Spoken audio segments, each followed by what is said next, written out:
Welcome back guys to the new game review, and today we have the Storage Hunter Simulator. Alright, this game is really good. Is it a hot mess? Yes, but the dang kind of made is good. A lot of things have silly physics. Items you win in auctions all weigh the same and are sometimes much bigger than they look.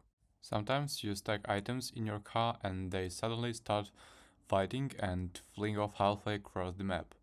Sometimes you reset the orientation of an item and it fuses with another item or ground your car. It's all part of the fun junk. One of the best parts about this game is loading the truck. The rule seems to be, if it's in the airspace of the truck bed, when you get into the car, it gets frozen. Combine this with the infinitely rigged objects and you get yourself in a totally ridiculous tower of furniture on the back of your car, usually blocking your vision while driving. Love it. If you can get a table like stuck behind the wall somewhere, then boom, it counts. There are of course many issues to this early access game. Bugs everywhere from its disappearing, falling into the ground, pawn shop not working quite right. I own two pawn shops, have the achievement for owning all three, but not the achievement for owning my first. Customers walking into a wall and then immediately leaving, etc. But as I finished playing for today, I can already see the hotfix to address basically all of these bugs, so devs seem to be very active for now. There are also some odd design choices. The whole progression of the game is really uneven at the current point, at the start. You unlock multiple upgrade areas which all require quite hefty sums of money that take a solid week or two to get in the game.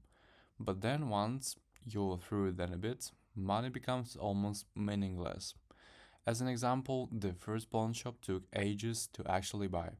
The second one, by the time I unlocked the ability to buy it, I had enough money to immediately max it out and still have way too much money left over.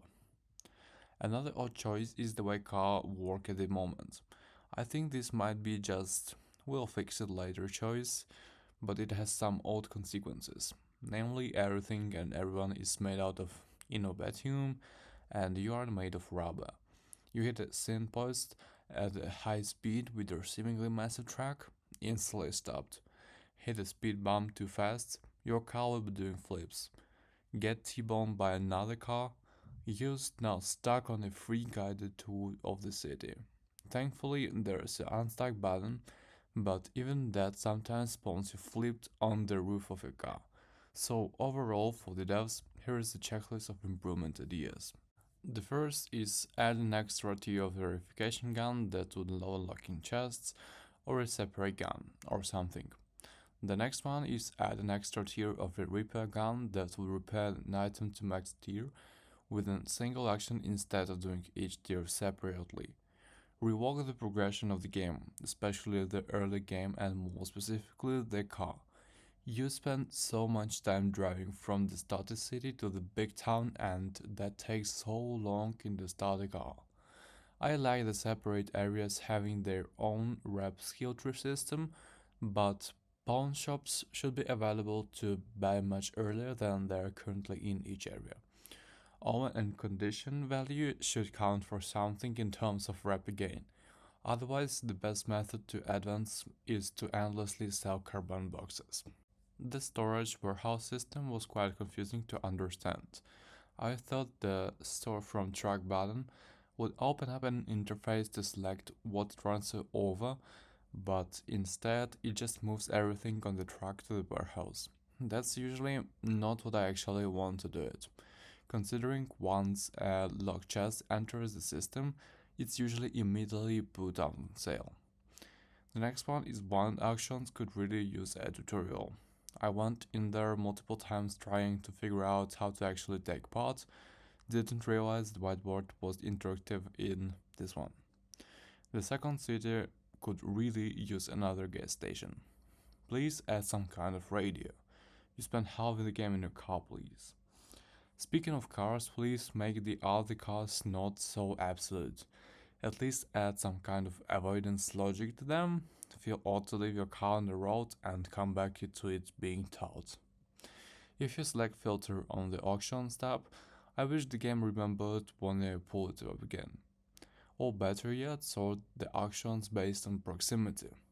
If there are no items to be found by the alt key, it says there's no item to be found. Opening hours of stores should be displayed on the map or somewhere at least. I only found the locksmiths to have it and finally realized that it applies to everyone. Pawn houses should keep stocking while they closed. Oh, by the way, did you know that currently a player can open the store multiple times in a row while it's closed, letting customers in one at a time? I don't think that's quite intended, but I abused that a couple of times when my storage was full.